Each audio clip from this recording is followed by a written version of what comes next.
In these uncertain economic times, you've got to do whatever you can to save money. One of our biggest expenses can be our cars, especially when unexpected repair bills hit. Not anymore. If you own a vehicle with less than 130,000 miles, is less than 12 years old, has a warranty about to expire, or even no warranty at all, you could stop paying for car repairs. Roadside assistance, towing, and rental coverage are all included. Don't wait for the next repair. Make one free call right now to see if you qualify. If your vehicle is less than 12 years old, has less than 130,000 miles, even if it's out of warranty, paying for car repairs can become a thing of the past. Call us right now and get your car protected before your next repair bill hits. Get protection and no more repair bills. Call 800-696-1030. Again, 800-696-1030. That's 800-696-1030. 800-696-1030.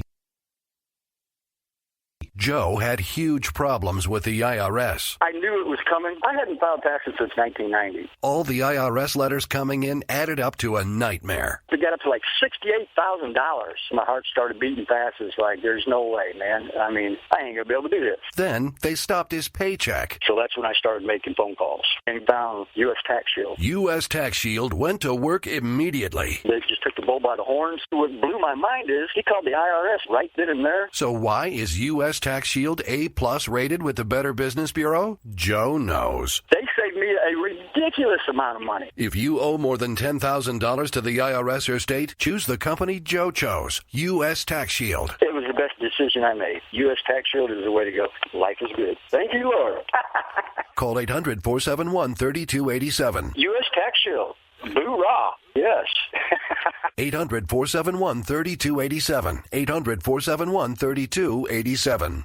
The Internet will never be the same. You're listening to K98Talk.com. Whoa!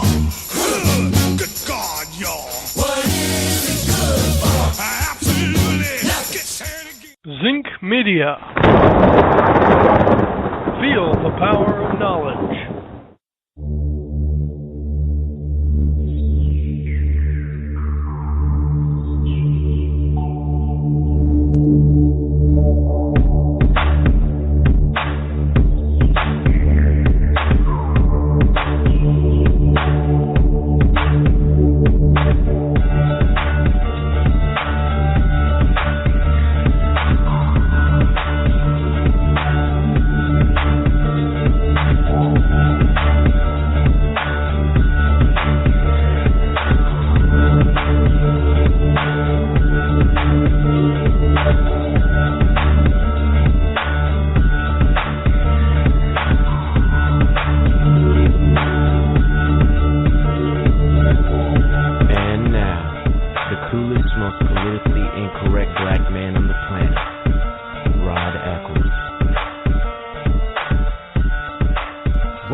It is I, your lovable host, El Rod, coming to you live from my bunkerized home studio somewhere within the great granite state of New Hampshire, where the state motto is still live free or die. It is not big government or bust. And yes, I did check today, and it is still live free or die.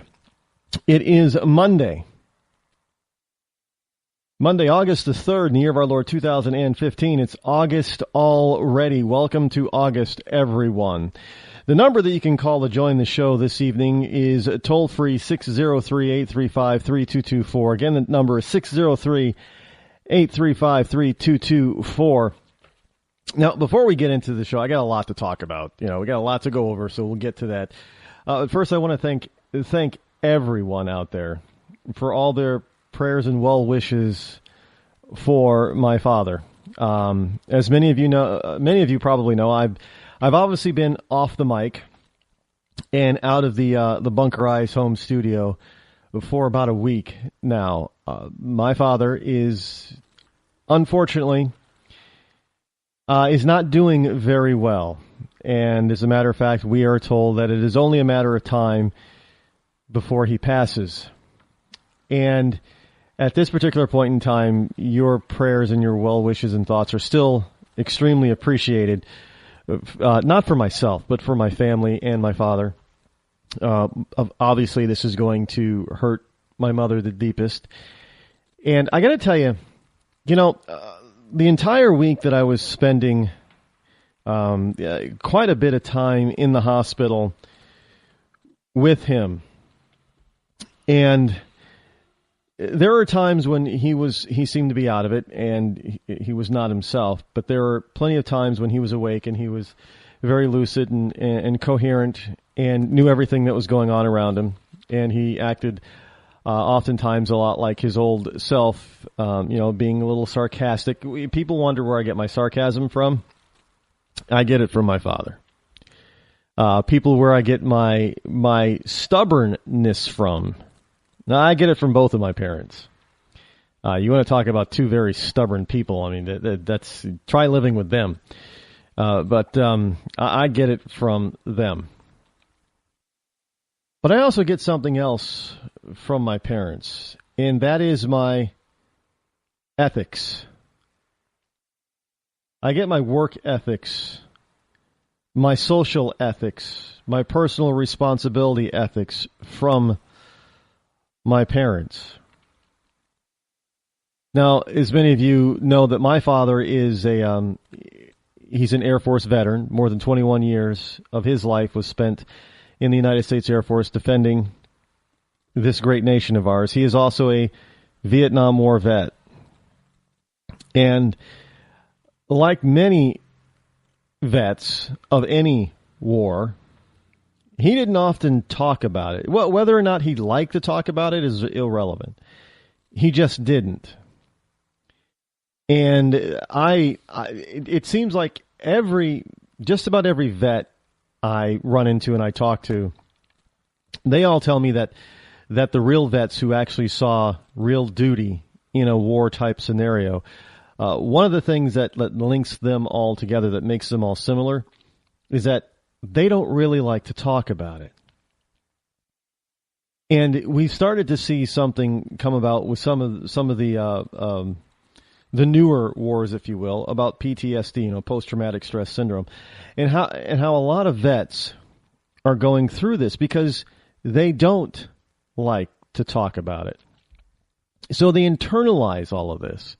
Now, I don't know how, vets of the past were able to compartmentalize and internalize their war experience, from World War I to World War II, the Korean War, Vietnam. Well, we know that many vets of the Vietnam War were kind of mentally unstable or mentally messed up. And then, of course, you have all the other skirmishes that have happened since the Vietnam conflict, including Grenada and Desert Storm, and to Afghanistan and Iraq recently. I don't know how I've never experienced war. So I don't know how you internalize it. I don't know how you cope with the type of devastation that you've probably seen.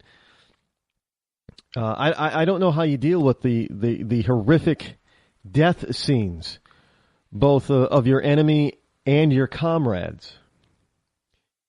I don't know how you live every day in a war zone, knowing that it might be your last day on Earth. And I don't know how you come back from all of that and try to set that aside and live a normal life. And clearly there are some men and women who have trouble doing that. But they don't like to talk about it any more than most other vets who come back and somehow are able to cope and compartmentalize and live a normal life. They don't like to talk about it either. My father was no different. He just didn't like to talk about it. Well, he didn't talk about it. Whether he liked it or not, he never said. But I'm assuming that he didn't like to talk about it, or else he would have. But I noticed that this is a man who didn't let anything really get in his way. He was a man of honesty, integrity, and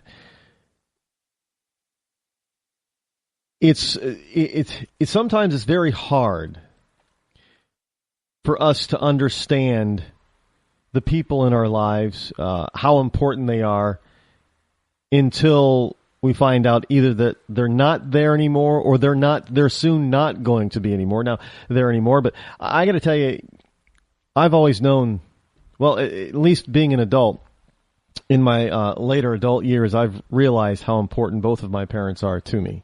Before either one of them got, fortunately, my mother is in good health, and my father, he's been through a lot in his life. But I've understood the importance of both of them and how important they are to me, and the amount of respect I have for them is unbelievable. That is sorely missing a lot today with kids today. That there's no respect for their parents. Zero, zilch, nada. Yeah, to some degree that may reflect on the parents of not raising their children properly, so that respect is genuinely earned and disseminated. But I think society sort of puts respect on the back burner. People don't know what it is, what the real meaning of respect is anymore. They always come out and say, well, you got to respect me. Well, no, respect is not something that's given. Respect is something that is earned. And yet we still have these, especially young people, that demand that you respect them, and if you disrespect them, that to them that is reason enough to harm you or even kill you.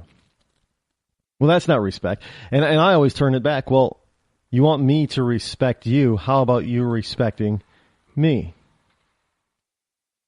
And of course, they never think about that. Because it's always about, it's the me, the true me generation is the current generation, the younger ones. It's all about them. And I got to tell you, my parents and my father's generation, my mother's generation, even the Generation X, those born that still know what it was like to grow up without a VCR in the house or a computer in the house. We understand what giving and receiving respect is all about. They didn't, my parents' generation, they didn't go around demanding something that they didn't deserve or something that they didn't earn. They worked for it. They earned everything they got. And I watched that growing up, watching my parents struggle, certain times during certain things. And as my mother said to me recently, 54 years of marriage. It wasn't always easy. But when you love one another, when you truly love one another and respect each other, that makes a road to success always possible. Now, of course, the success she was talking about is being together, being married for 54 years.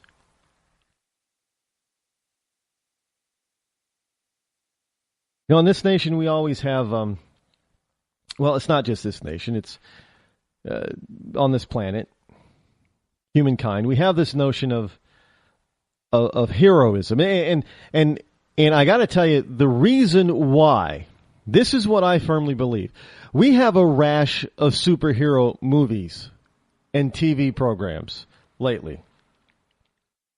I mean, they're extremely, many of the movies and the TV shows and the TV serials and specials and that kind of thing, most of them are very successful, highly successful as far as the number of people watching, spending money on tickets, blah, blah, blah.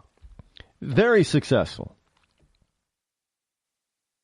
And some people say, well, it's just good storytelling. Well, actually, it's not. Let me put it in perspective for you. The original 3 Star Wars movies, they were good stories, good versus evil, basically. As such epic types of stories are always about good versus evil. But when you actually watch the movies, after you're watching the first few times, you really start to pay attention to especially when newer versions or other movies similar to those come out.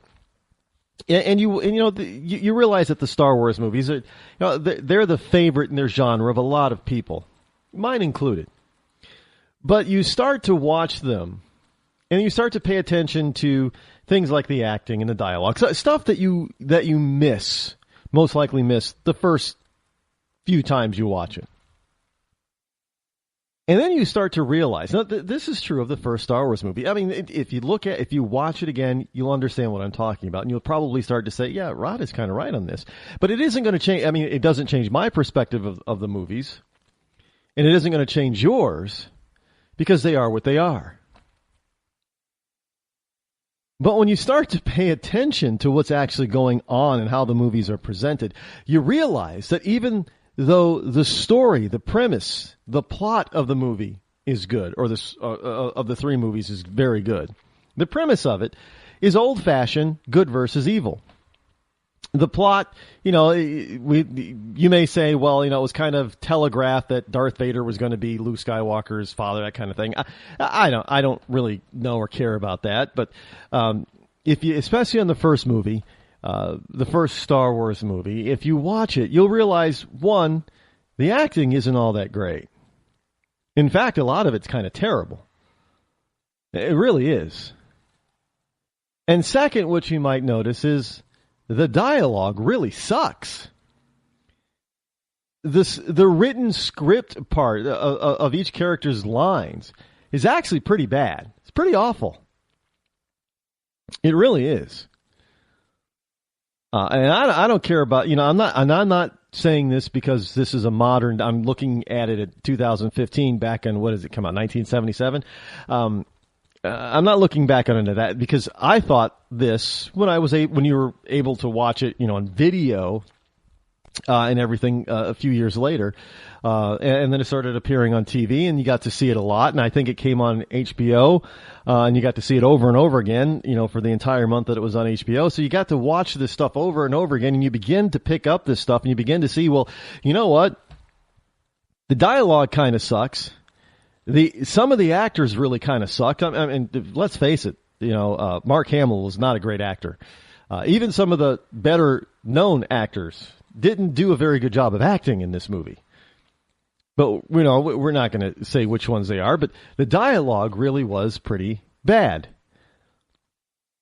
And, even the great James Earl Jones had to deliver some pretty awful lines.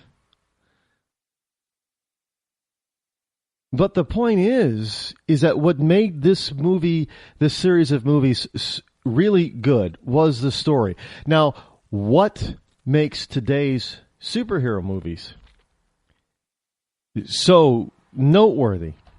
Again, if you watch a lot of them, you get past the first one or two times that you watch them. Now you can watch them on DVD or disc or Netflix or what have you, and you begin to, pay attention more to the movie itself instead of being lost in it. And you start to realize that a lot of the lines are terrible. The dialogue is terrible. Nobody would ever. I'm not even talking about dramatic stuff, just regular everyday scenes. Nobody talks like that. The lines are terrible. A lot of the actors are terrible. But what makes these, and even the basic premise or the plot in a lot of these programs, whether it be a movie or a TV show or a special, what have you, the plot itself does not translate very well from comic books to so-called reality. The plots suck. So what is it that makes these movies so grand? Why is everybody flocking to them? Why is everybody suddenly on this superhero kick? How is it that Marvel gets their own movie studio and is just blowing things up, and it makes DC jealous that they're trying to do the same thing? What is? I mean, yeah, we've had the superhero genre for a very long time. And, we had the Superman movies of the 70s and 80s with Christopher Reeve, and some of the superhero movies were good and some of them sucked. We had in the 80s and 90s the Batman movies, starting out with back in the 80s with Jack Nicholson as the Joker.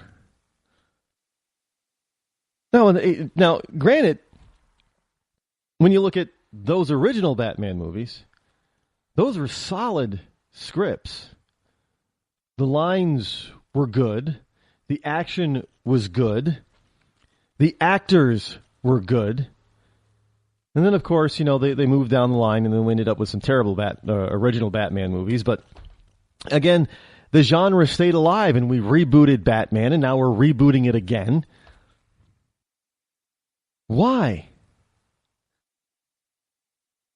Why do we have TV programs? Now, I gotta tell you, on Netflix, I've watched Daredevil series. Again, I'm looking at this, and the acting is terrible. The dialogue really is suspect. The script is suspect.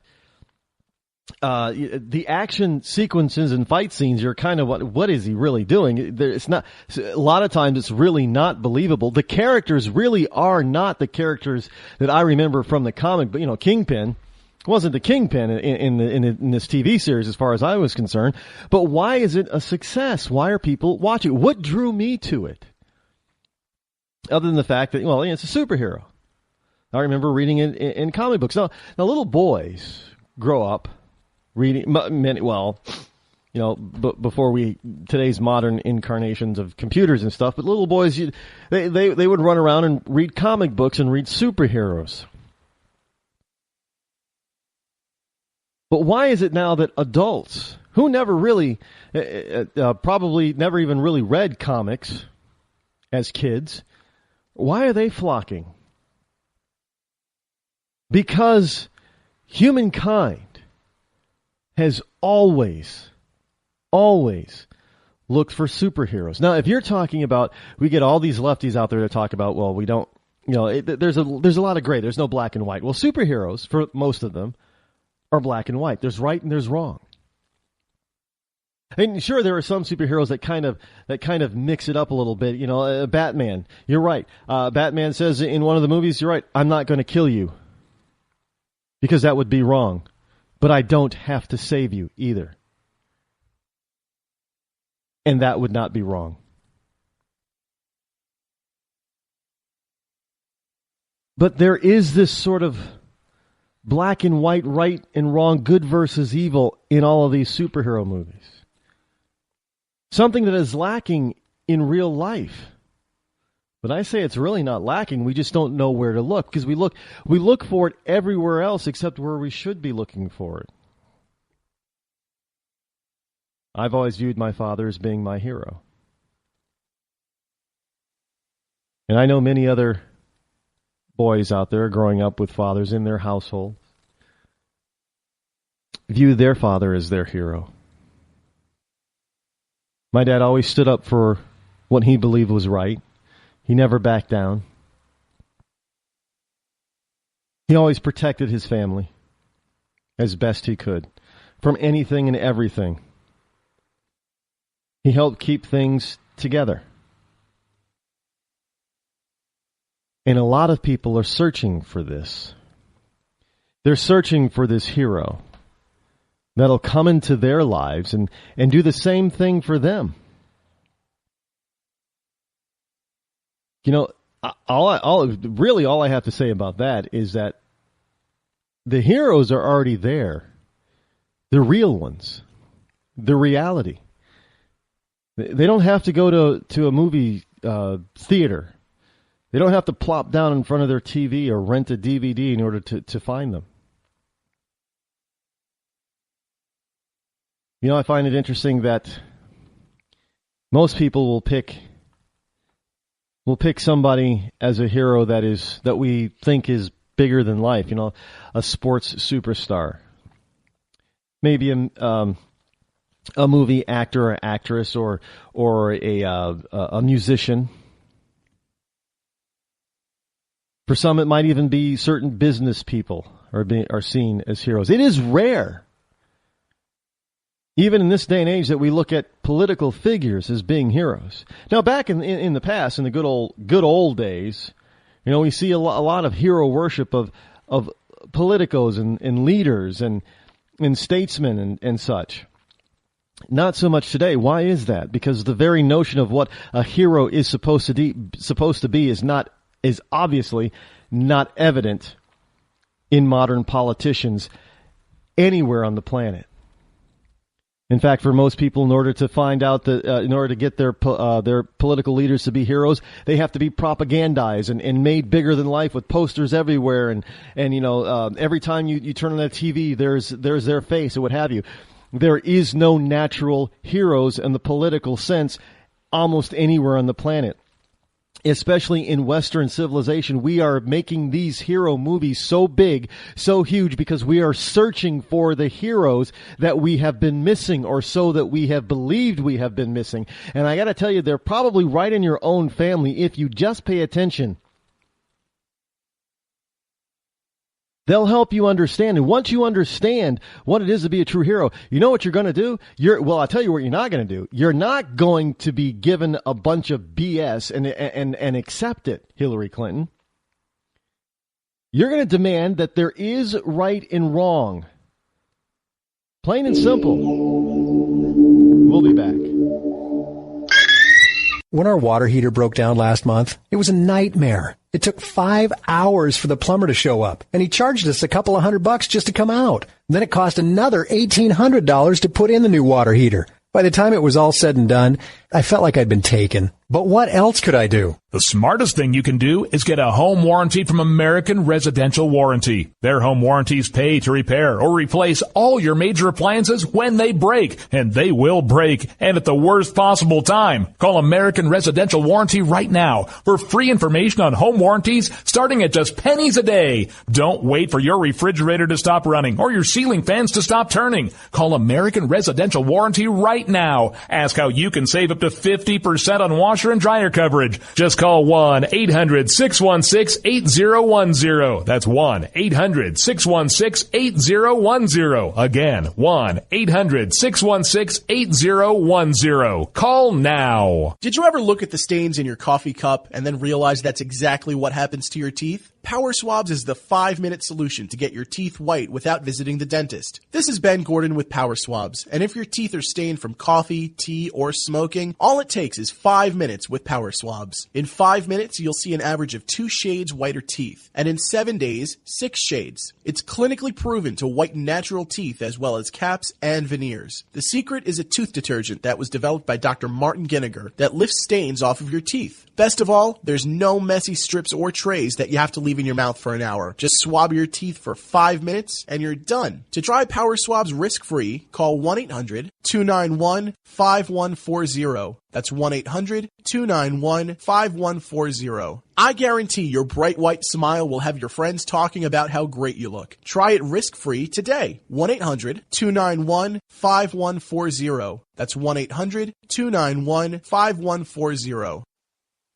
Tired of paying outrageous prices for Viagra? Well, we have great news for you. Now you can finally get Viagra at huge discounts. Healthy Man allows you to save up to $500 on Viagra. Why pay U.S. pharmacy prices of $15 per pill or more when you can get Viagra for less than $3 a pill? Call today and get 40 Viagra pills for only $99. This can cost as much as $600 at your local pharmacy. You can't afford not to call us. If you want Viagra at the lowest prices, never pay $15 a pill pharmacy prices again. Get Viagra for less than $3 a pill. Call 800-595-2614 today and save up to $500 and get 40 pills for just $99. Healthy Man is fast, easy, and affordable. Operators are waiting at 595-2614 to take your call now. Call 800-595-2614. That's 800-595-2614. Again, 800-595-2614. I considered suicide so I wouldn't put my family through all the pain. Many of our warriors are returning home from the battlefield, only to face a new war as they struggle with devastating injuries. At Wounded Warrior Project, we understand. We're there to help. Even though you think you're broken, you're not. It's the physical and the emotional healing that Wounded Warrior Project provides. With a gift of just $19 a month, you can join Wounded Warrior Project. You'll help provide critically needed programs and services that rebuild lives. Beautiful. Woo! There you go. The ongoing needs of our wounded and their families will continue for many years to come. Now is the time to show your support. Call now or go online with your gift of just $19 a month, and we'll send you this Wounded Warrior Project blanket. It made me feel that there's people out there that care about us. After this event, we can finally maybe start to heal as a family and move forward. We need your help. The families are hurting. For many of our wounded heroes, the greatest casualty is being forgotten. That's why your gift of just $19 a month is so important. Please call or go online right now.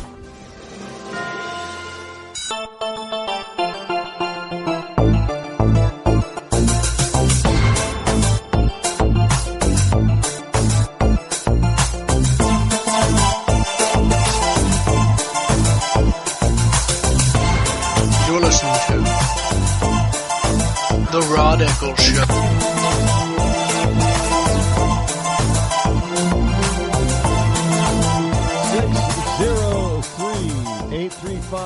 $603-835-3224 is the number, toll-free number to call if you listen to join me live here on the Rod Eccles Show. Again, that's 603-835-3224. You know, the thing about hero worship is that we often worship the wrong. It's kind of like having a false god.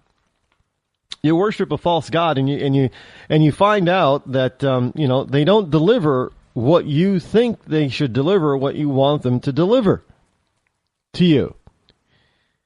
It's the same thing with false heroes, but it's kind of interesting to note that I don't hear when asked who people's heroes are.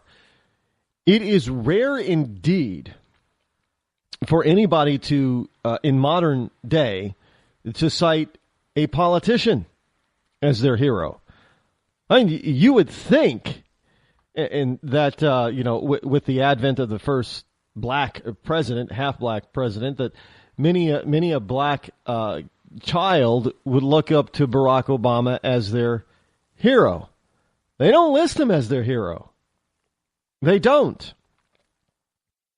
Now, unfortunately, for a lot of inner city blacks, the father is not in the household and is not often very active within the family unit in raising the children. So obviously the kids, especially the young boys, do not have that male influence, and they cannot say that their father is their hero. I guess I was, come from a family and was lucky enough that I can say that about my father. And I'm sure many of you out there who are listening under the sound of my voice, if you're over the age of 30 or 35, you can probably say the same thing about your dad. No, yeah, I mean, they're obviously, I'm not going to harp on those that, that were, deadbeat fathers or missing fathers or what have you. But for the majority of people, boys and girls can say, yeah, that their dad is one of their heroes. For a number of different reasons. But you don't see that people saying, well, who are one of your heroes? And, real life people, and, will often get some actor or actress and some musician, some sports star. But you won't get a politician. Oh, you'll get more business leaders than politicians being people's heroes. Now, isn't that interesting? So we have this is not. I don't want people to think that this is by no means a eulogy for my dad. First of all, he's still with us, and God could intervene and say, Robert Eccles, your job here on this planet is not yet done, which would make us all in the Eccles household very elated. But we're also very understanding that it's God's will, not ours. And if he's called home, we do have the sense and the peace within us to know that we will be united with him again at some point. It'll be hard to live on this planet without him, but knowing that we will see each other again gives us all a little bit of peace. And if you're a liberal, isn't that what what it's all about? Having a little bit of peace. And if religion, a good, normal religion can give you that peace, like Christianity or Judaism or even Buddhism, why would you be so against it? I don't know, but that's another topic that I'm not going to get into. We got too much other stuff to cover, but I just wanted people to understand how I feel about hero worship, heroes, and who my main hero is. And why I might be the way I am. And why I have become the person who I became is because they built the foundation, they being my parents, they built the foundation of who I am, and I've built on that based on them. Plain and simple. You know, we live in speaking of living in an era that's a little bit different, when it comes to the wonderful superhero movies and how it's so different today versus what it was, a couple of generations ago. That also translates into how we work. And I know we're constantly, today was, I actually loved it, but today was rather hot. I know we got all these global warming people. I think there's I got some global warming news here, but yeah, I do. Obama, we'll get into that probably in the next hour, but Obama and his EPA is trying to devastate the coal industry and other energy producing industries like he promised, trying to bankrupt them. But today was a nice hot day.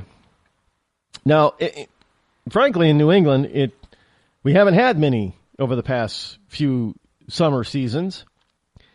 So it was kind of welcome, and the little bit of humidity there, and I guess we're supposed to have some thunderstorms later today, and so hopefully they don't happen while I'm on the air, because what usually happens when major thunderstorm around here anyway is that the power and the internet go out. It's actually more believe it or not, it's often more the internet goes out than the power does around here, which is really sad because there's nothing I can do. Nothing I can do about. Well, I can't really do anything about the power, but there really isn't much you can do about the internet either. Sure, you can probably try to go wireless, but then you wouldn't get the same type of quality and speed that you get from regular internet service, be it FiOS or that's another thing. Wasn't it? And this is why I'm watching the was it Google Fiber or Google whatever Google Wire or whatever it is. I'm watching it with a little bit of out of the corner of my eye with a little tick in my mouth. The corner of my mouth is kind of turned up because I'm not believing it. I'm not believing when Google says, yeah, we're going to expand this fast everywhere. Really? That's what they said about FiOS, too. Now, I'm living in an area that's pretty decently populated.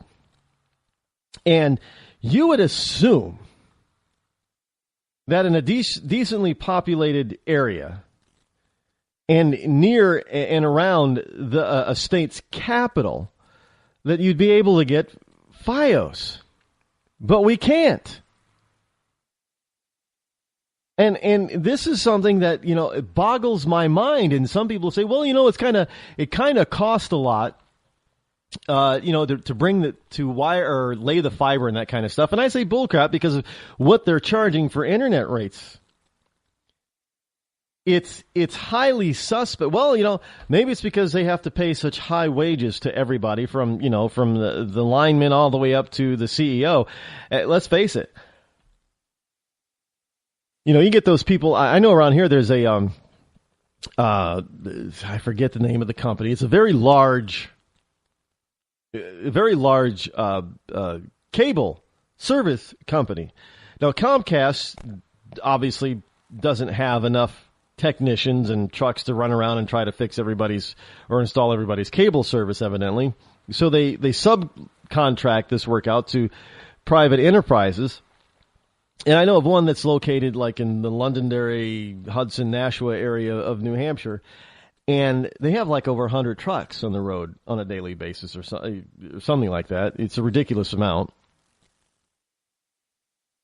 And I know each one of those guys is not making $15 an hour. They're making more than that. So I'm sure that, that one of the reasons why cable costs in this country are so sky high is that they have to pay some of those salaries. But at the same time, cable, if you're looking at the bottom line for most cable companies, be it, and you can lump Verizon, Fios into the cable TV category, even though they're not really cable, they're fiber optic. Did you know, by the way, Net Zero is still around? I saw it when you're sitting in the waiting room in the hospital, sometimes you get to the VA hospital has TV in the family waiting room, and I saw a couple of commercials, and one of those, the TV's constantly on 24/7, and they had a Net Zero commercial. I'm like, what's this? Net Zero? They're still around? Who uses dial-up anymore? Well, it wasn't for dial-up. Net Zero has morphed into a wireless broadband company, internet company. I'm looking at this thinking, really? And you get this little device for, I don't know how fast it is or how reliable it is, but evidently they've gone the way of broadband. I don't know if I get it in my area here in New Hampshire, if I can use it. I'm sure I'd be probably piggybacking on some other network, but Net Zero is still alive and kicking.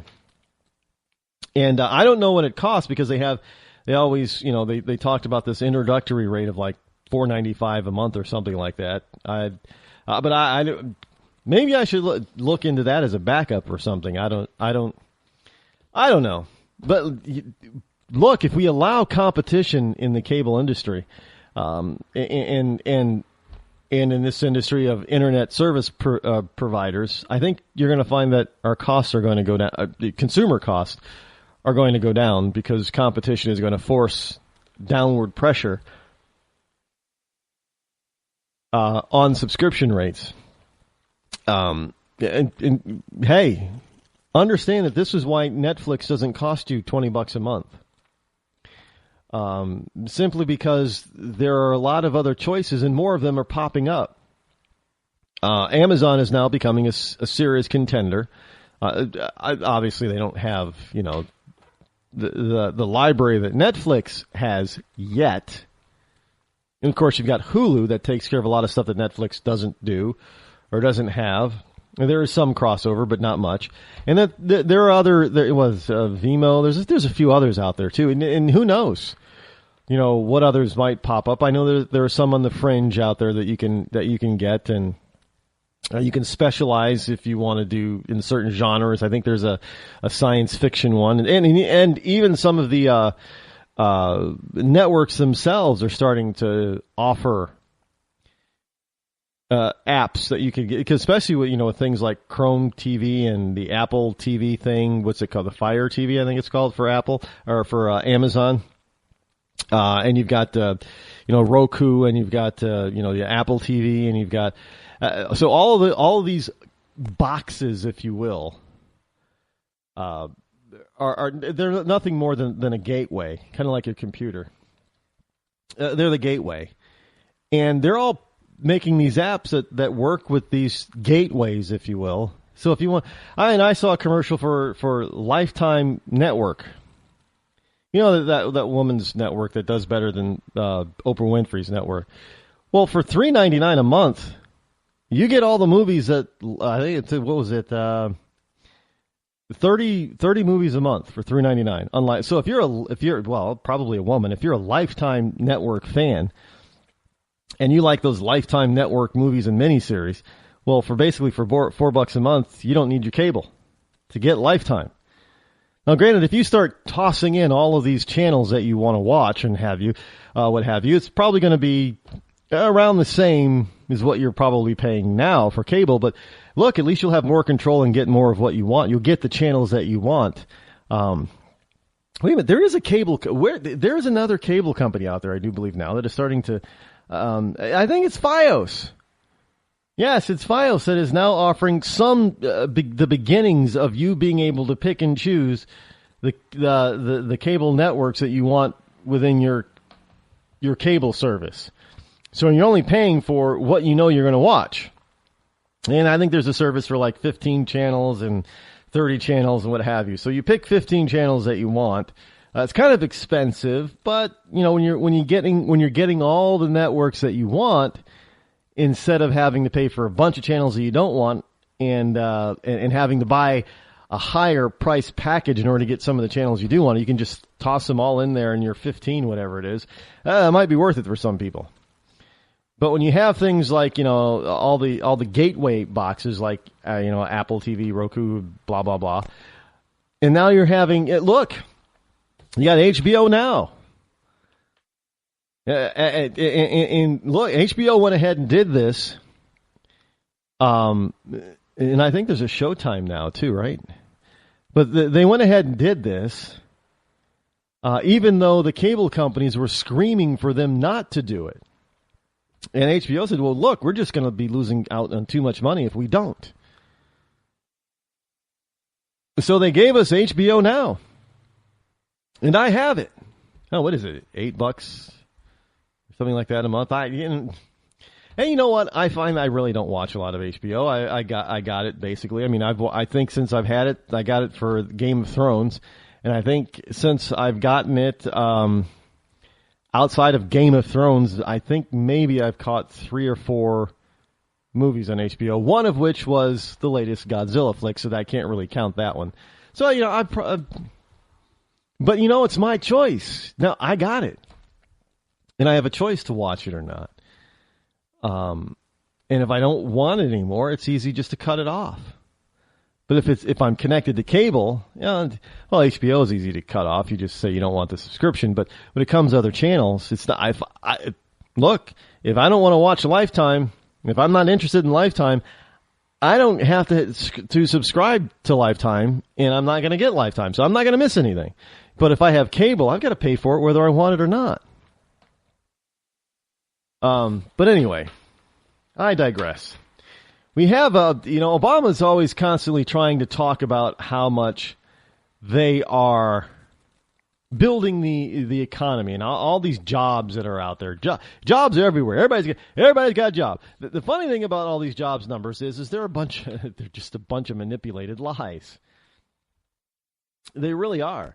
But one of the stories I ran across today was rather interesting about this whole jobs thing. And how our economy is kind of changed. And you look around and you think, yeah, well, that's kind of true. But they're calling it something different rather than just being a regular business. They're calling it a gig economy. Now, let me see if I can explain this. Now, for instance, you've got the ride-sharing thing called Uber. There's other ones out there, but you got Uber. Well, they're calling Uber a gig, but frankly, the reality is if that you go to work for Uber, I guess, you're basic. I guess you're a subcontractor. I mean, you kind of work for Uber, but at the same time, you're working for yourself. It's not a one-off gig unless you only take one ride.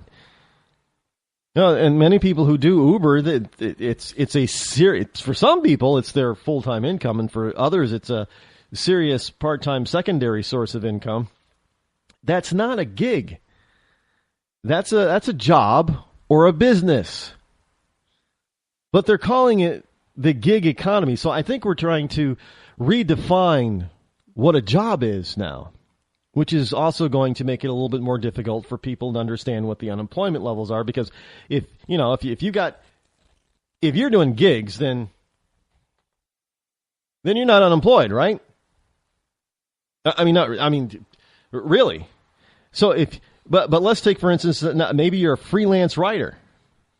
Well, freelance writers, they used to be called freelance writers. But nowadays, you're not a freelance writer. You've got a writing gig. So you're not fully employed, but you're not unemployed.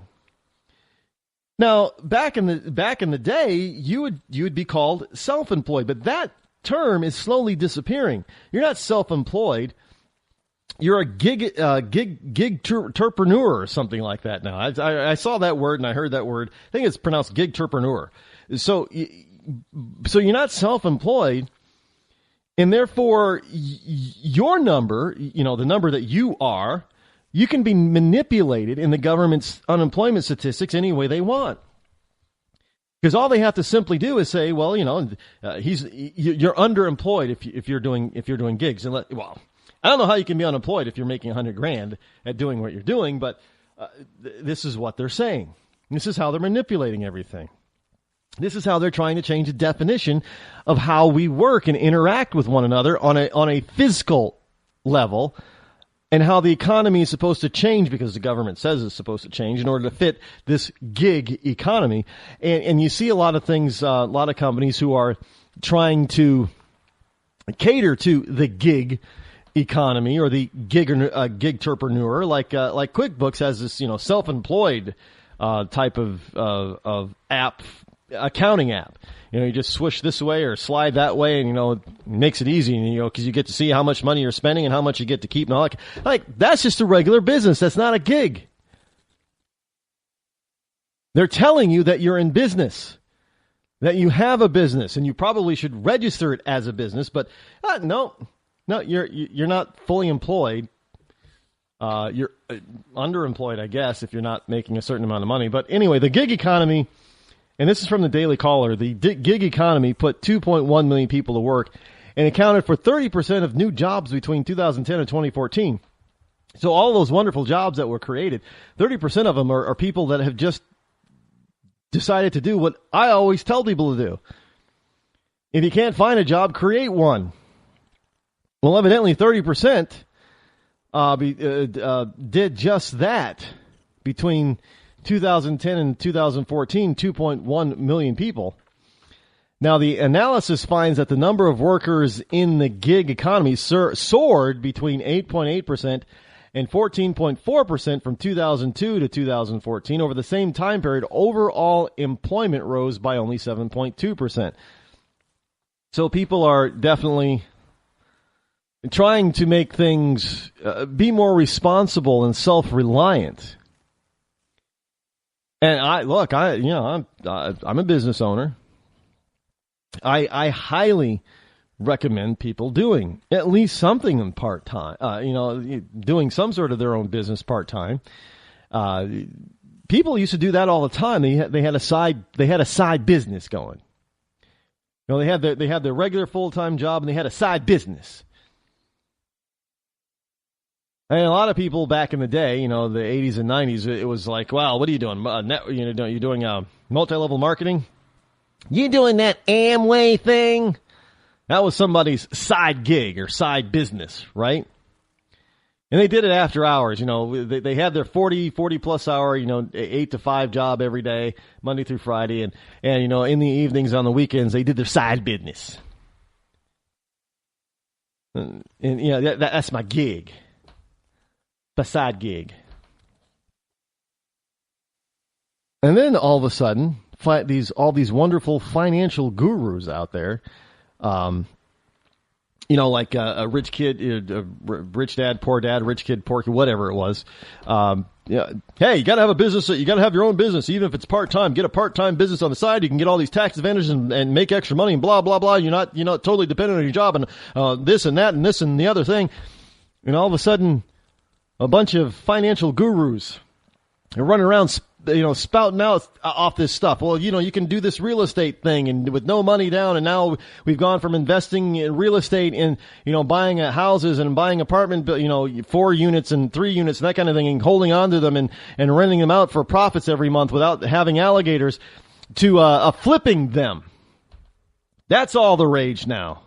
Oh, yeah, now you got all the gurus out there telling you how, hey, you can partner with me. You don't have to have any of your own cash or any of your own, you can have bad credit, and we're going to flip houses together and make a mint. And you see all these television shows out there talking about this. So people are getting into these real estate side gigs and trying to flip houses, and many people are losing their shirts, by the way, so be very careful if that's something that you want to do. But or hey, how to do this type of thing as a side gig, or work on selling Amazon and eBay and Etsy and all this kind of stuff, or create your own products and put it up online and have a website. There's a lot more to this stuff, but what people find out is that it's not really just a 2-hour a day gig, but it's turning into a full-time job. That's not a bad thing. It's a very good thing, because people are starting to realize that they need to take responsibility for themselves, because they can't depend on government to take care of them. And if we have more and more people who realize this, there's nothing wrong with having an economy that is based on small business, mom and pop shops. That's nothing wrong with it. We can transform the economy from large corporations to small businesses. Money's still flowing. People will still be able to earn a living. They'll still be able to pay their taxes, but the difference is now the government doesn't really know how to classify you. So, hey, you're a gig-terpreneur now. Just saying. Now they're going to be able to twist the numbers to make any right or left side of the political aisle. Now they're all going to try to tell you that they've delivered the best economy possible, when all of it's nothing but a bunch of BS and manipulation anyway. Hey, there are statistics and damn statistics and lies, right?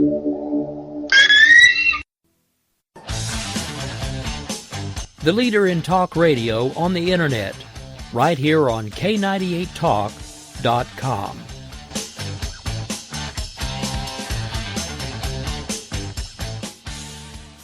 When our water heater broke down last month, it was a nightmare. It took 5 hours for the plumber to show up, and he charged us a couple of $100 just to come out. Then it cost another $1,800 to put in the new water heater. By the time it was all said and done, I felt like I'd been taken. But what else could I do? The smartest thing you can do is get a home warranty from American Residential Warranty. Their home warranties pay to repair or replace all your major appliances when they break, and they will break, and at the worst possible time. Call American Residential Warranty right now for free information on home warranties starting at just pennies a day. Don't wait for your refrigerator to stop running or your ceiling fans to stop turning. Call American Residential Warranty right now. Ask how you can save up to 50% on washer and dryer coverage. Just call 1-800-513-6154. That's 1-800-513-6154. Again, 1-800-513-6154. Call now.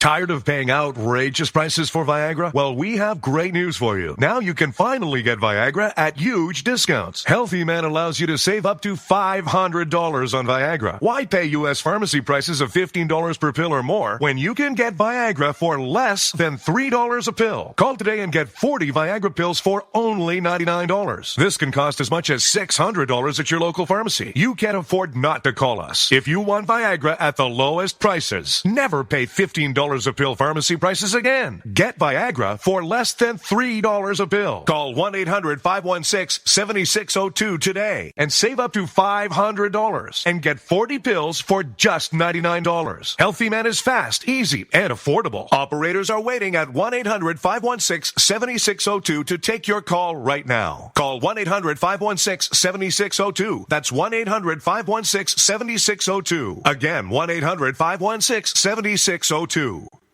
In these uncertain economic times, you've got to do whatever you can to save money. One of our biggest expenses can be our cars, especially when unexpected repair bills hit. Not anymore. If you own a vehicle with less than 130,000 miles, is less than 12 years old, has a warranty about to expire, or even no warranty at all, you could stop paying for car repairs. Roadside assistance, towing, and rental coverage are all included. Don't wait for the next repair. Make one free call right now to see if you qualify. If your vehicle is less than 12 years old, has less than 130,000 miles, even if it's out of warranty, paying for car repairs can become a thing of the past. Call us right now and get your car protected before your next repair bill hits. Get protection and no more repair bills. Call 800-696-1030. Again, 800-696-1030. That's 800-696-1030. 800-696-1030.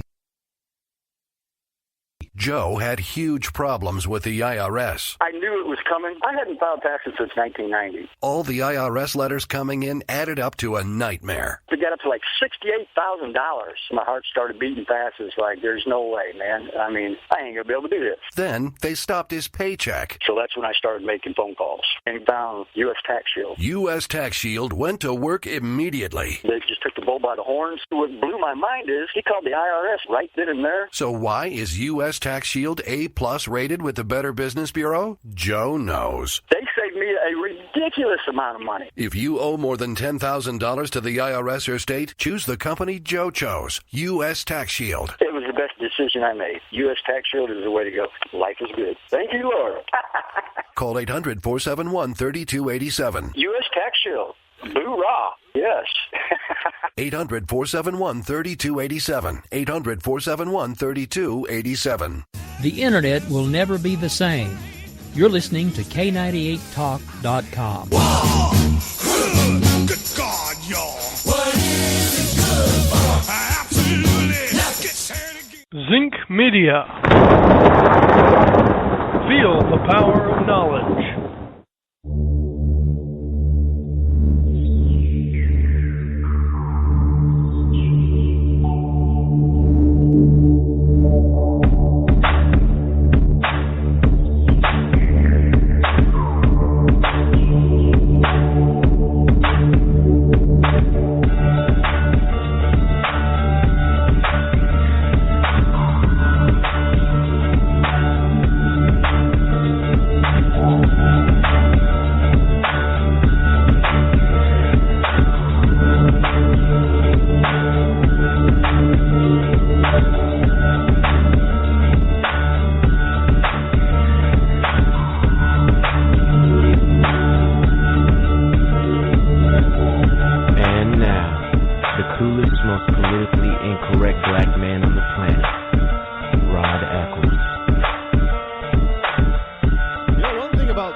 You can better determine what your income is going to be. You don't have to worry about what somebody else is paying you because you can set your own income basement and income ceiling and everything in between if you want to. I mean, now, of course, you are obviously going to have to deal with your clients and your customers and what they're willing to pay, as well as the competition that might be trying to undercut you. So you're going to have to separate yourselves.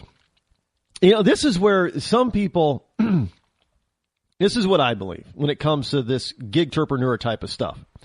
I believe somebody who's out there who is trying to develop a side business, somebody who's doing something other than working at a part-time job to make extra income, they make a much better employee. Why? Because they begin to understand how business actually works. They begin to understand that, they're just not getting a paycheck every week because it's in some vacuum and that's what they're going to get no matter what, that there is a reason for them getting their paycheck, and there is a cause and effect based on what they do in their job is going to directly and indirectly affect how successful the company is and whether or not they're going to keep a job and or get a promotion and or get a raise. It's not like, and I think that some people on the bottom rungs of the economic ladder, those minimum wage people who are demanding $15 an hour for flipping burgers, I think some of them are starting to get an education in economics as well, as in these parts of the country where, the $15 an hour is becoming the mandated minimum wage, for flipping burgers or what have you. It doesn't really matter what it is, but some of them are finding that their business that they're working at, their bosses are closing them or laying people off, and they're losing their jobs. So wait, before I was getting $8 or $9 an hour, now I'm getting nothing. Yeah, I know some of them are probably going to go on welfare and that type of thing, but you're not going to get much in the way of unemployment. I can tell you that if you're making $9 an hour, and they're also finding that out too. Anyway, Welcome, my fellow Americans and fellow freedom lovers all across the globe. It is I, your lovable host, L. Rod, coming to you live from my bunkerized home studio somewhere within the great granite state of New Hampshire, where the state motto is still live free or die. It is not big government or bust. The number that you can actually call, it is Monday, by the way, Monday, August the 3rd, in the year of our Lord 2015, the start of a new month, basically, here. Start of a new week, new month. The number that you can call this evening to join me live on the air is toll-free 603-835-3224. Again, that's 603-835-3224. Now, to go, I got to tell you something. I am sick and tired, sick to death of hearing about Cecil or Cyrillus, whatever, the lion. I am tired of hearing about this damn lion. Now, I am not one who is for trophy hunting. I don't get into hunting big game for the mere fact of trophy hunting. The kind of hunting that you go out there because you're strictly looking for, to mount it on your wall or make it into a rug. I would never buy a real bearskin rug or a real lion or leopard rug, and I would never do what we call big game or trophy hunting. If I'm going to go hunt something, I'm going to hunt it because I want to eat it. Now, obviously, if I'm going to hunt it because I want to eat it, well, I'm not going to waste. I'm going to waste as little of the animal as possible. So, if I go hunting for deer, I don't happen to like venison, but if I went hunting for hunting deer, and I was hunting venison, if you will, well, I'm going to waste as little of the deer as I possibly can. So that means I'm going to, take the hide and, tan it and turn it into leather and that type of thing and make it into all kinds of useful stuff. Now, maybe I'll take the head and mount it as a decoration. Probably not. I'm not really into taxidermy, but some people are. But I'm going to waste as little of the animal as possible. I'm not going to go out there just so I can get, a deerskin hide and make a teepee out of it or something. I'm going to, or shoes or moccasins or what have you. I'm going to do it because I want to eat it. But again, unless I was actually put in that position, I probably would not hunt for deer because I don't really like venison. I'm looking forward. I think, some people are probably not going to like this either, but too damn bad. I'm looking forward to being able to hunt wild turkey. Now it's either this fall or next fall. If we can get all the pieces together, it's probably going to happen. Actually, it may have to wait because I'll be so darn busy this year and probably next year too with the elections, the big elections. But some friends of mine, we've been talking about going on a Thanksgiving turkey hunt. So we may have to do that next year in November. I think the hunting season, there's a fall hunting season, I do believe, in Vermont at about that time. And I think you can use a rifle. I'd have to get a lot better with a bow and arrow to try to hunt a bird that can fly. But I know turkeys are pretty big, but those are quick little. First of all, they're big, but they're fast. So shotgun might be a better bet. But I would love to do a turkey. Why? Because I happen to like turkey, and I would eat it. Look, I'm going to eat it I'm going to have turkey for Thanksgiving anyway. And I am part Native American, so why not go out there and try to, hunt for your own dinner once in a while? I've had duck and goose and I've had pheasant and things like that. Well, it looks like the bunkerized home studio is about to be rocked by a thunderstorm. So if you hear some booming in the background, it's not something that I can happen. Mother Nature is doing what she's going to do. One of these days I'll have a more soundproof studio. But, I happen to like, I've even had, did I have quail? Was it quail? I think it was quail, one of the smaller birds. You got to eat like 5 of them. I think it was quail. Well, I would love to go on one of those kind of hunts. I mean, duck, duck is good. It's okay. Well, I have some friends who want to do a Thanksgiving turducken. Where you take a chicken and you stuff the chicken inside a duck, I guess, and you stick the duck and stuff the duck inside a turkey, and it's called a turducken. And I have had the meat from that. Well, it is absolutely it's flavorful and delicious. But I'm not going to go hunting chickens because I don't think we have wild chickens in this country. That would be a sight, a flock of wild chickens.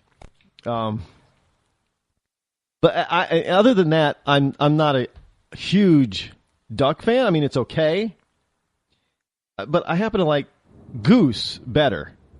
I think goose is but I don't. You can't really. I think I saw an episode of Julia Child making, I forget what it was called, but making a duck, some kind of duck, and she flattened it out. She was pounding it and flattening it and all that kind of stuff. I forget what it was, but it looked absolutely delicious by the time she got done cooking it 5 hours later. But French cooking is what it is. So we're gonna have to, one of these days we're gonna go. We want to go on this Thanksgiving turkey hunt. And I'm sure there are plenty of animal lovers out there that are going to be totally, they're going to be against it. Oh, how could you possibly kill it? But I got to tell you, I'm sick and tired of hearing about Cecil or Cecil, whatever, the stupid lion. I mean, yeah, it was horrible that if he did this illegally, he should be punished. I fully agree with that. And I don't believe that people should go out there and do these big game or, trophy hunts and killing, I'm not for it. I'm not for it. I don't think it's something that humans need to do for entertainment. Now, this whole notion that, humans are the only animal that kills for sport has been proven to be a bunch of bunk. That is not true. Lots of animals, hunter animals, not only do they sometimes kill for sport, in other words, they don't eat it. They don't eat their kill. But sometimes they're very cruel, and they play with their prey. And if you don't believe me, take a look at the domestic cat. Look at how a cat can possibly play with a mouse or even a rabbit. And one thing, they usually don't eat the rabbit, but I have seen what a feline, a house cat, can do to a rabbit and not eat it. They shred it to pieces. I don't know, cats just don't like rabbits. But this whole notion that animals out there do not hunt for sport or pleasure is a bunch of bunk and BS. I've seen it. I've seen them. I've seen hunters play with their food, if you will. I've seen them kill for sport, just tear it apart and leave it. Look, if you ever want to come across what a cat does to her, I don't recommend that you come across what a cat does to a cute little bunny rabbit if they catch one. It's definitely not for the timid, and it is not for the little kitties to see. Trust me on that one. It really isn't. Are people still really going to be that upset over a lion? Half a world away. Oh, and now we learned. Oh, no, Jericho, the brother of Cecil, has been killed now. And then I heard another story, or saw another story where Jericho was not actually Cecil's brother. I don't particularly care, because the whole point is that these same people are more upset about a damn lion being killed, legally or illegally, doesn't really matter. They're more upset about a lion being killed than they are about human babies. They're more upset about, somebody tearing apart a black rhinoceros for its, its horns and some of its bones or organs or something for fake Chinese medicine, so they call it. But they're not so upset about aborted fetuses and aborted babies being torn apart for their parts. So I tell you what, I'll make a deal with you. I'll make a deal with the left. I'll make a deal with the right. I'll make a deal with everybody. When you get equally or more upset about Planned Parenthood in all these other abortion factories around the globe, not just in the United States, around the globe, when you get more upset by babies being murdered in the womb and being torn apart to be sold, for their body parts, their organs to be sold, when you get that angry about that, then I will be angry about Cecil the Lion and his brother, not brother, Jericho. Until then, shut the hell up. I don't want to hear it anymore. I'm done with it. Boo-hoo-hoo, the lion is dead. Happens. What should be more important is that you should be caring about how many human beings have we murdered via abortion since abortion became legal? We're talking millions of people. Millions. You want to talk about genocide? Well, there's a genocide for you. And when you start getting, certain ethnic groups, especially blacks in this country, in certain cities where more babies are being aborted for that ethnic group than are being born, that is genocide. That is trying to make certain types of human beings extinct. You're more worried about a freaking lion going extinct or a black rhino? I'm more worried about certain ethnic people becoming extinct. And that's the truth, folks. I don't want to see any more sad pictures of a dead freaking lion. I don't want to see, any more, well, this dentist needs to be strung up and shipped back and blah, blah. I don't want to see any more of it. I've had it. When I start seeing those types of memes with people being that upset over aborted babies, then I'll go back and say, yeah, it's a bad thing for Cecil and, his offspring and all that kind of crap. Until then, don't bother me with it. Because you're going to get a nasty response. I'm promising you. If you try to bug me with it, you are going to get a less than nice response from me. I can't even believe I got to take time out to even any talk show. It's redonkulous that any of us have to talk about this. I mean, it's just, this is still going to be a story. I know it is still going to be a story out there. The left is still going to be all in a tizzy about this thing. And they're going to say, well, it's not the same thing. You're damn right it's not the same thing when you're trying to compare a human being with an animal. No, I think human beings are a little bit more important. Now, a lion might think differently. They might think that lions are more important than humans. Well, great. How about you let the lion start posting memes then? I don't see any lions posting memes about humans aborting humans. Rod, that's just dumb. They can't do that. Oh, so they're just dumb animals now.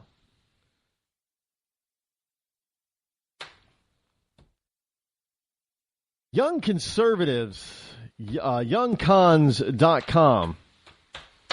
Donald Trump says he pays as little taxes as possible and has no problem releasing his tax info. I'm with Donald. I pay as little tax as you know what I pay in taxes? What I'm legally obligated to pay. If I'm not legally obligated to pay above, let me give you a rough number. If I am legally obligated to pay $10,000 in taxes this year, that's all I'm going to pay.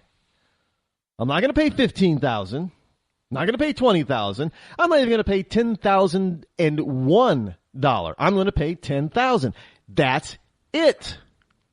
And there isn't a freaking liberal out there among you that cannot say the same thing.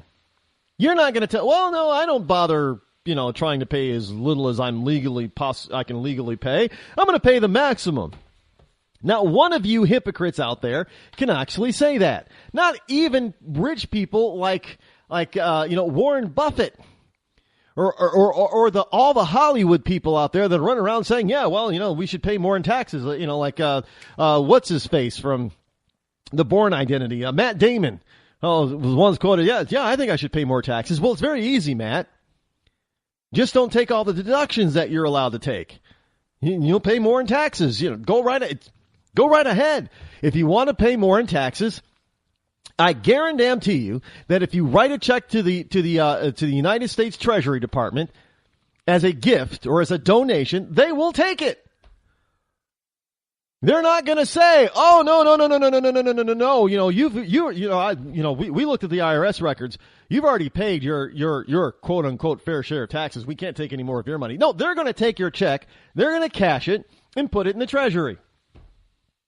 I don't see anybody. I think Warren Buffett had a challenge or made a challenge or a bet or something like that at one point. And he did it once. He sent the Treasury a check. Ooh, boy, once. How about doing it every year? How about getting all you liberal Hollywood elites that make ridiculous amounts of money off of making one damn movie and then start paying, out the wazoo for that? No, you guys are just like everybody else. You're running around trying to find a good accountant or a good tax attorney or a whole army of them to get you to pay as little in taxes as you legally can. And Donald Trump is being more honesty from Donald. And Donald's, hey, I just wish all the other Republicans said the same thing, because I don't care who you are. You can be Ted Cruz. You can be Rick Perry, who can't stand Donald right now.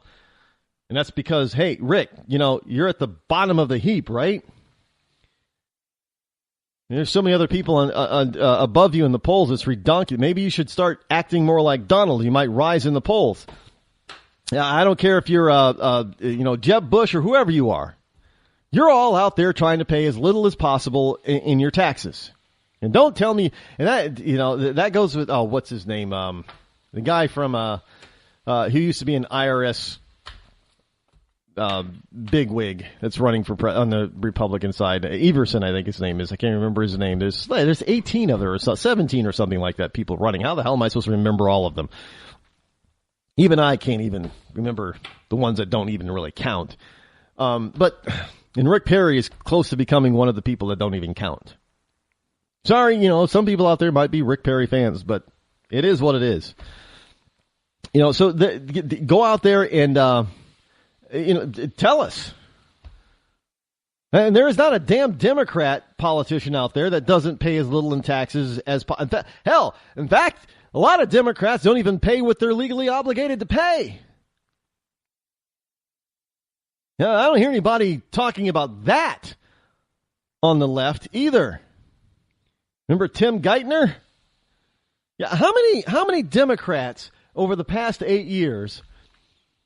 Some of them even were in Obama's administration, and some of them he even nominated, but for, some reason the tax thing got them stumped and they couldn't get confirmed. How many people in the Obama administration over the past 6.5 years and in the government period over the past 8 years or so didn't pay their fair share of taxes? How many congressmen and senators over the past decade got tripped up by not paying their taxes or reporting all their income?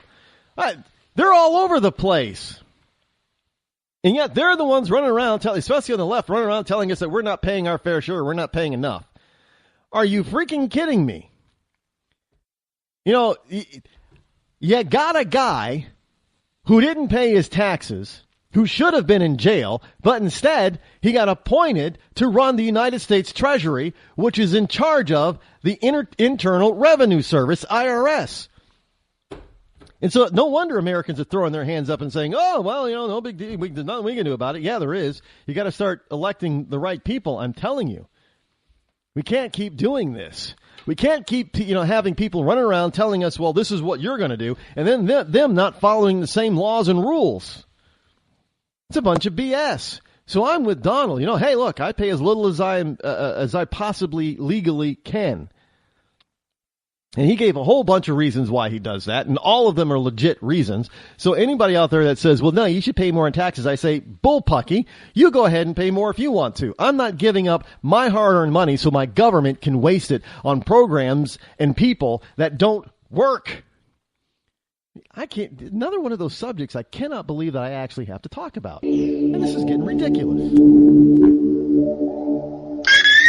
When our water heater broke down last month, it was a nightmare. It took 5 hours for the plumber to show up, and he charged us a couple of $100 just to come out. And then it cost another $1,800 to put in the new water heater. By the time it was all said and done, I felt like I'd been taken. But what else could I do? The smartest thing you can do is get a home warranty from American Residential Warranty. Their home warranties pay to repair or replace all your major appliances when they break, and they will break, and at the worst possible time. Call American Residential Warranty right now for free information on home warranties starting at just pennies a day. Don't wait for your refrigerator to stop running or your ceiling fans to stop turning. Call American Residential Warranty right now. Ask how you can save up to 50% on washer and dryer coverage. Just call 1-800-616-8010. That's 1-800-616-8010. Again, 1-800-616-8010. Call now. Did you ever look at the stains in your coffee cup and then realize that's exactly what happens to your teeth? Power Swabs is the 5-minute solution to get your teeth white without visiting the dentist. This is Ben Gordon with Power Swabs, and if your teeth are stained from coffee, tea, or smoking, all it takes is 5 minutes with Power Swabs. In 5 minutes, you'll see an average of 2 shades whiter teeth, and in 7 days, 6 shades. It's clinically proven to whiten natural teeth as well as caps and veneers. The secret is a tooth detergent that was developed by Dr. Martin Ginniger that lifts stains off of your teeth. Best of all, there's no messy strips or trays that you have to leave in your mouth for an hour. Just swab your teeth for 5 minutes and you're done. To try Power Swabs risk-free, call 1-800-291-5140. That's 1-800-291-5140. I guarantee your bright white smile will have your friends talking about how great you look. Try it risk-free today. 1-800-291-5140. That's 1-800-291-5140. Tired of paying outrageous prices for Viagra? Well, we have great news for you. Now you can finally get Viagra at huge discounts. Healthy Man allows you to save up to $500 on Viagra. Why pay U.S. pharmacy prices of $15 per pill or more when you can get Viagra for less than $3 a pill? Call today and get 40 Viagra pills for only $99. This can cost as much as $600 at your local pharmacy. You can't afford not to call us. If you want Viagra at the lowest prices, never pay $15 a pill pharmacy prices again. Get Viagra for less than $3 a pill. Call 800-595-2614 today and save up to $500 and get 40 pills for just $99. Healthy Man is fast, easy, and affordable. Operators are waiting at 595-2614 to take your call now. Call 800-595-2614. That's 800-595-2614. Again, 800-595-2614. I considered suicide so I wouldn't put my family through all the pain. Many of our warriors are returning home from the battlefield, only to face a new war as they struggle with devastating injuries. At Wounded Warrior Project, we understand. We're there to help. Even though you think you're broken, you're not. It's the physical and the emotional healing that Wounded Warrior Project provides.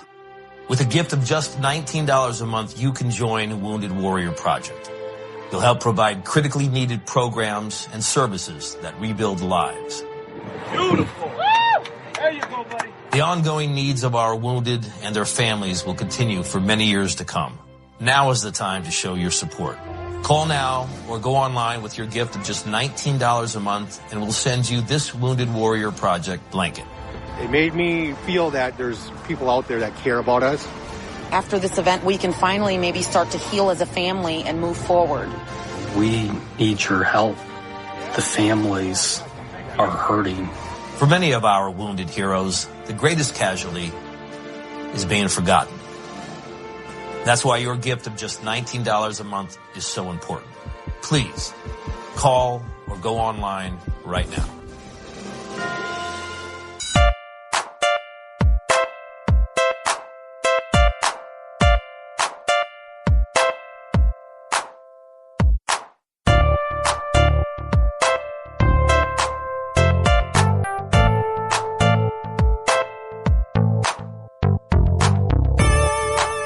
You're listening to The Rod Eccles Show. And we are back. The number to call is 603-835-3224, should you wish to join me here live on The Rod Eccles Show. Speaking of the Donald Trump, folks, there's a new poll. New polls are out, and Trump leads Bush by a 2-1 margin. That would be Jeb Bush. And this is on Newsmax.com. Donald Trump is now leading his nearest rival by a 2-1 margin among GOP voters, according to a new poll. The Monmouth University poll of Republican voters found that Trump leads former Florida Governor Jeb Bush 26% to 12%. The poll released earlier today also found Wisconsin Governor Scott Walker in third place with 11% of support, which is actually, this whole thing is kind of surprising. Because everybody thought, it was going to be Bush and Walker neck and neck. Well, yeah, I guess that's true because Bush is at 12 and Walker's at 11. So they are neck and neck. The problem is that the leader is not the leader of the pack. Is not somebody that people expected to be leader of the pack. As a matter of fact, when he first announced that he was actually going to run, everybody thought, he's going to be towards the bottom. He's going to be that bottom tier. He's not going to make it into the debates and all that kind of stuff. And here it is Trump is sitting on. He's the leader. I mean, poll after poll after poll has Donald Trump on top. Now I don't know. Well, let me finish this story. Now, Senator Ted Cruz and former Arkansas Governor Mike Huckabee are tied in fourth place with 6%. Dr. Carson is at 5%. New Jersey Governor Chris Christie, Senator Rand Paul, and Senator Marco Rubio are at 4%, and Ohio Governor John Kasich is at 3%, and then former Hewlett-Packard CEO Carly Fiorina and former Texas Governor Rick Perry are at 2%, and the rest of the pack, Bobby Jindal, Rick Santorum, Lindsey Graham, George Pataki, Jim Gilmore, and the rest are each at 1% or less. Now, I got to tell you, I'm kind of blown away by now. For a lot of people are saying, well, look, Trump is out there saying this and saying that. He's losing a lot of business. Let me tell you something about the Donald. If the Donald does not become president, understand that even for a short period of time, even if he can't keep his numbers, even if we start to really get into the primary, and we'll see what happens on the first real debate with Trump later this month, but we really start getting into the primaries in January 2016, the primary race. And if Trump can't hold his numbers, understand this, is that he made a tremendous impact on what people think politicians can be and should be. And let's face it, Donald Trump is not a politician. Now, you can say what you want. Donald, he can't be that brash and with world leaders because they won't deal with it. Let me tell you, first of all, don't even listen to them. Because obviously, Donald didn't become a multi-billionaire by being so brash at the negotiating table that he just got up and told people, well, you're going to do it my way or we're not going to do it at all. He didn't do that. Because obviously he wouldn't have been able to build what he built all over the world if he did that. So obviously the guy is a savvy negotiator. He gets what he wants most of the time. That's a good thing. That's all that's all Americans are asking for. Somebody who's actually looking out for the people's best interests. And I believe that if Trump were president, he would be looking out for the best interests of the people. Now, putting all that aside, understand that these few companies that have dropped Trump as far as, doing business with him and his companies. That is highly stupid on their part. Because let me tell you something. If this guy does not become the nominee and doesn't become president, the Trump brand is going to explode in value. It already has risen. So you could say this is one of the greatest marketing coups of all time. Now, I am sure Donald has already thought of that. And yeah, I'm sure he already thought of the possible repercussions if he got in the race and started being, himself, what would happen. And he knew that he would probably lose some business. And he wasn't afraid of that. But the whole notion of him thinking, well, he's made a terrible mistake getting into the race or saying, no, he hasn't. He hasn't at all. And you could say that it's kind of, calculated. I'm sure it is. But it's calculated in the traditional Trump fashion. That he's still just going to be himself. At least what we know of him to be the Donald. And he hasn't shifted from what we know him as, publicly speaking. He hasn't shifted one iota from that persona. He is the Donald. Plain and simple. So, and look, I think that is why a lot of people are taking a look at him and supporting him. Because they feel that he is real.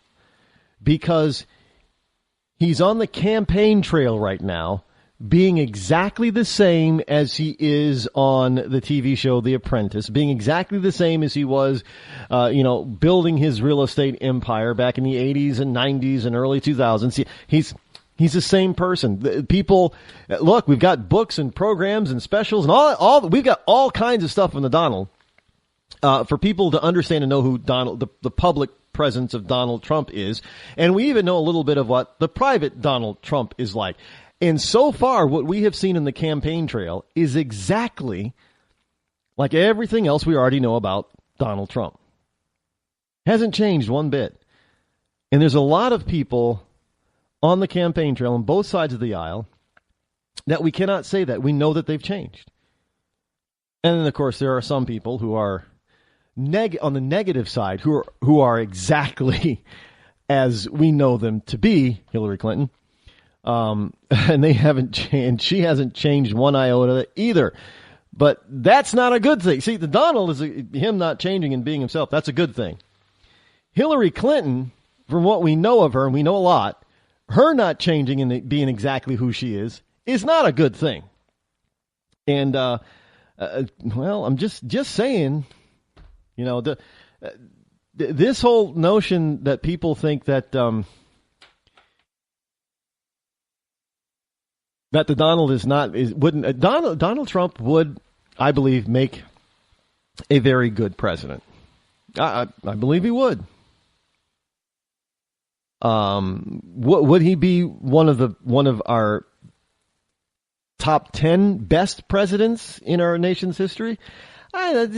Might be. I'd say top 20. Top 10 might be pushing it. Definitely not a top fiver. I don't think he'd be a top fiver. I could be, if he gets elected, I could be surprised. But I think he would be a very good person to be in the White House today. He's, you often it is said that the right person for the right time will arise. And we can say that about Ronald Reagan. Now, we know Ronald Reagan tried to become president, tried to run way before he finally did win in 1980. But it wasn't his time. And then when he was elected, he was the right man for the right time in history. He was perfect for it. Now, I know there are people out there that aren't, on both sides of the political aisle that aren't really Ronald Reagan fans. Say what you will. Oh, no, Ronald Reagan wasn't a true conservative. He was a moderate. He was this, and he was big gun, blah, blah, blah. But let me tell you something. for the big issues of the day, like the economy in the United States, and dealing with our enemies, especially the big one like the Soviet Union, and building our military, making our military strong again after being decimated and devastated by the likes of Jimmy Carter. Ronald Reagan was the right man at the right time. Plain and simple. Now, will this be the case for Donald Trump? Is he the right man at the right time? I don't know. I'm not a I can't prestidigitator is a musician. I'm not a fortune teller. I cannot see. I'm not a psychic. I can't see into the future. But I tell you what I will do. It's still too early. But and I'm not trying to be one of those people. Hey, I was the first one to tell you. If Donald Trump actually wins the presidency, I don't care if I'm one of the first people that predicted that Donald Trump was going to be in the White House. I told you this way back. I'm not one of those kind of people. I can't see into the future like that. I have to analyze stuff and think logically about it. And right now, I think it's kind of soon to try to. They're not even done getting everybody into the race that is possibly going to jump into the race. I'm not talking about the Republicans now. I'm talking about the Democrats. And Joe Biden is thinking about getting in now. And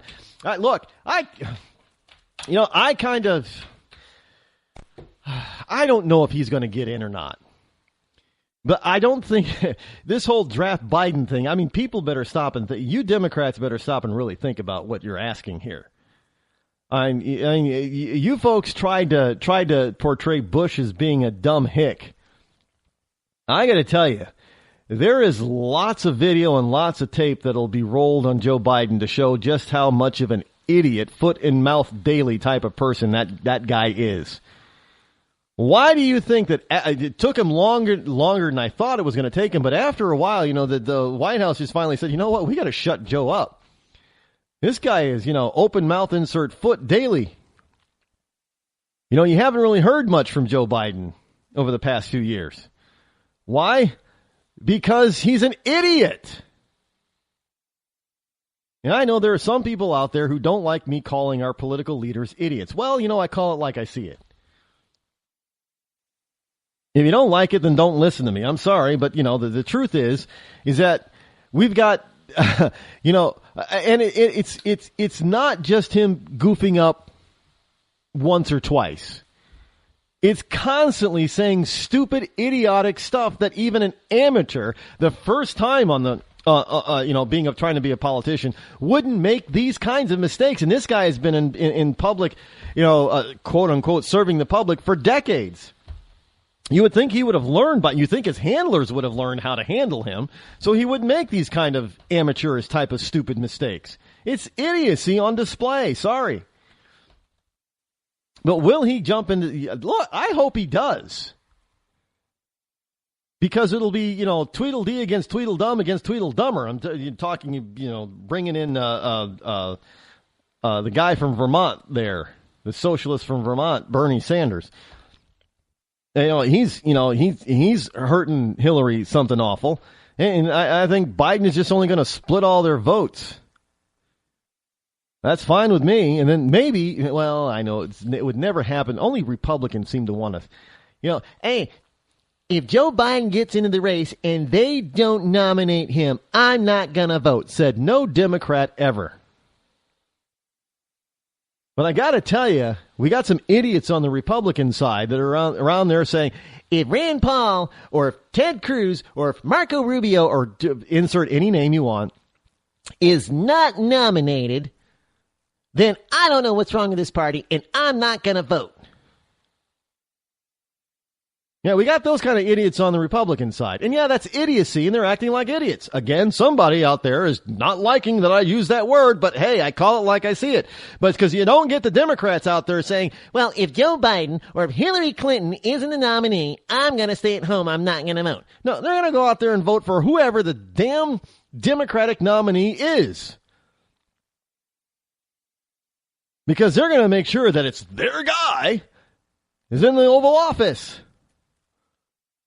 Even if they don't look, you will get Democrats who hate and don't like Hillary Clinton at all voting for her because that will keep an evil Republican out of the White House. But on the Republican side, we got these people who think, well, people understand that this guy is the only guy. He's the only candidate who can straighten this country around. And if they don't elect him, then they don't deserve to have my vote. And I'm not voting for him. Well, how that worked for you the last presidential election? We got Obama again. Well, that's because the American people are too stupid to understand. Well, evidently you're including yourself in that because we all told you that if you did not vote, that Obama was going to win. And that's what happened. But you don't get Democrats saying that. I'm going to keep pounding this until you people out there who are so tied to one particular candidate. I don't know why that is. Well, as much as I liked Ronald Reagan, there is no, if I was old enough to vote, there was no way in hell I would have said, well, if Ronald Reagan isn't the nominee of the Republican Party, I'm not going to vote. There's no way in hell I would have done that.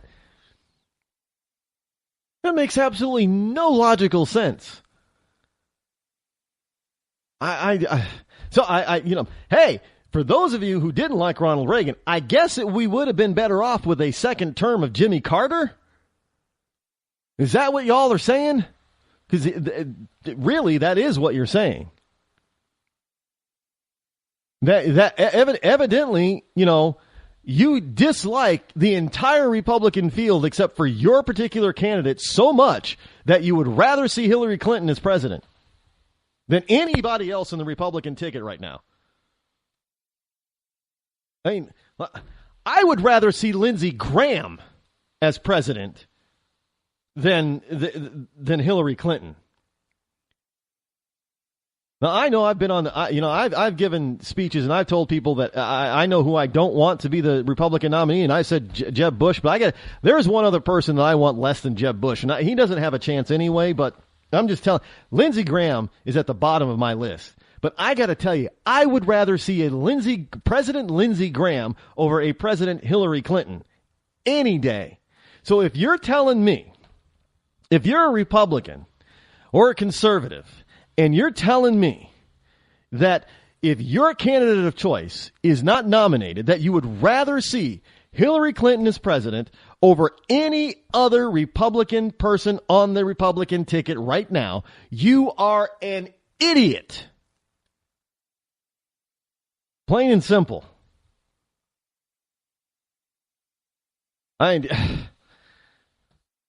That's how we got Barack anyway, because people say, well, we just don't like John McCain. You know what? Yeah, I had to hold my nose, but I voted for John McCain because I knew that Barack Obama would be a huge mistake. And guess what? I was right, along with millions of other Americans who probably held their nose and voted for John McCain because they'd rather see President McCain than a President Obama. Again, it came around. I'd rather see a President Romney over a President Obama, but enough of you out there seem to think that it was better to have Obama as president than Romney. I don't know. Look, this is why I am not going to endorse any. I know people keep asking me. Look, let me just make one thing very clear. I am not going to endorse any candidate until we have a nominee. I don't know how much of a sway I have with people or how much of a sway I don't have with people. I don't particularly care. I'm just not going to play that game. Each one of the candidates, well, most of them, they have their positives and they have their negatives. There isn't a perfect candidate among any of the 17, 18, 19, 20, whatever the number is. There isn't a perfect candidate among them. None of them are perfect. There are some that I like better than others, obviously. But again, I think Lindsey Graham would be the last. Well, actually, I think that Mark. It'd be a tie between Mark Everts or something like that. And I can't remember. Well, anyway, the IRS guy. It'd be. I'd rather see him as president than Hillary Clinton. Yeah, he's on the bottom of my list, and I would rather see him than Hillary. Hey, no,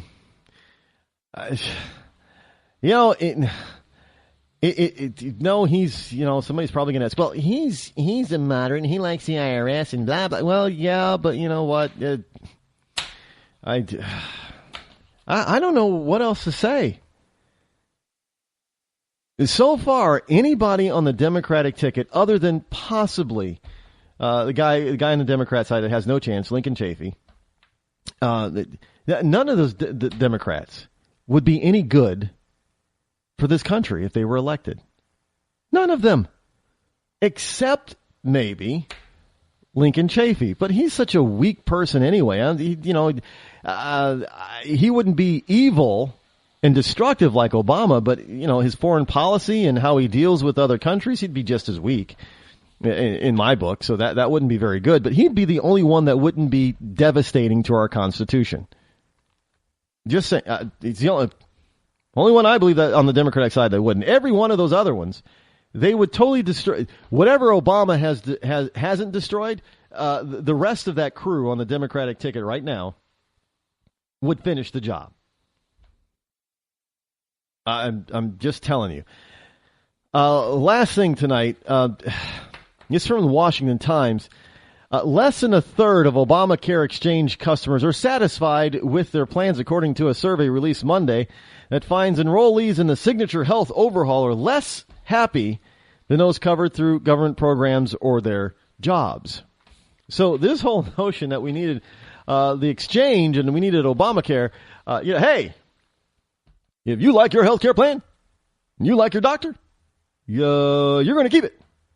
You keep your doctor and your plan.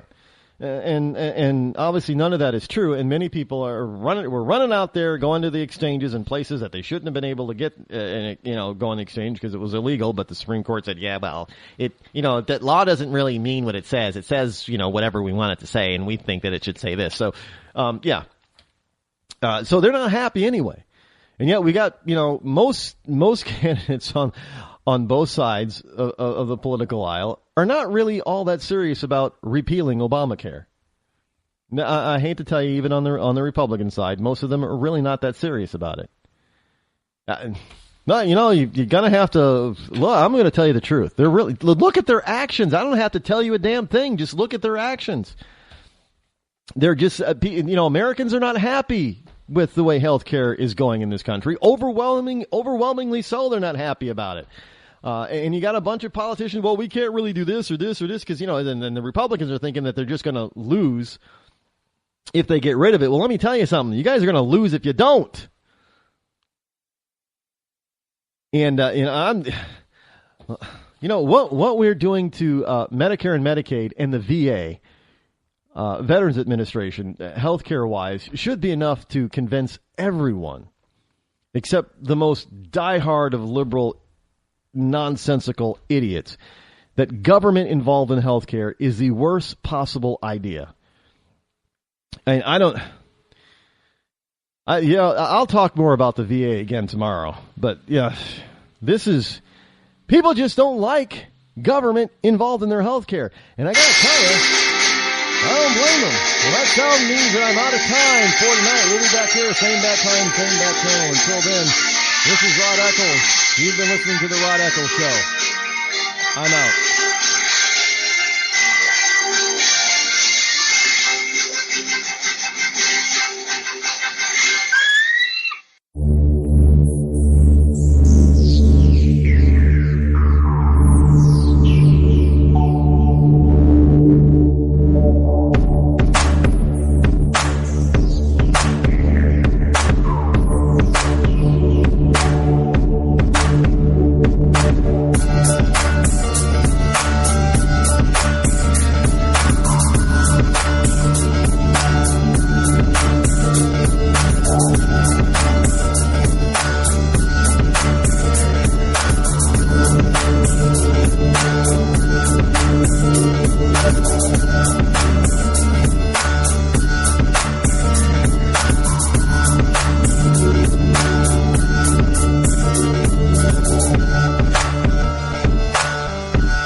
the leader in talk radio on the Internet, right here on K98Talk.com.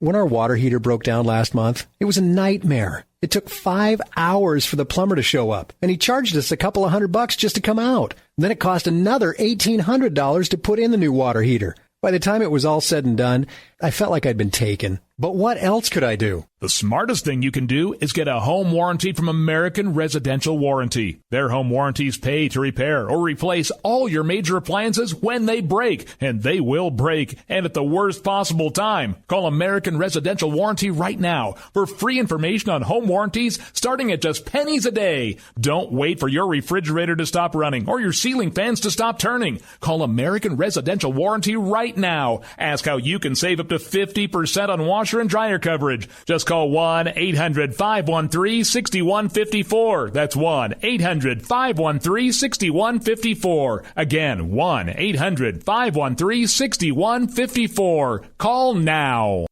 Tired of paying outrageous prices for Viagra? Well, we have great news for you. Now you can finally get Viagra at huge discounts. Healthy Man allows you to save up to $500 on Viagra. Why pay U.S. pharmacy prices of $15 per pill or more when you can get Viagra for less than $3 a pill? Call today and get 40 Viagra pills for only $99. This can cost as much as $600 at your local pharmacy. You can't afford not to call us. If you want Viagra at the lowest prices, never pay $15 a pill pharmacy prices again. Get Viagra for less than $3 a pill. Call 1-800-516-7602 today and save up to $500 and get 40 pills for just $99. Healthy Man is fast, easy, and affordable. Operators are waiting at 1-800-516-7602 to take your call right now. Call 1-800-516-7602. That's 1-800-516-7602. Again, 1-800-516-7602.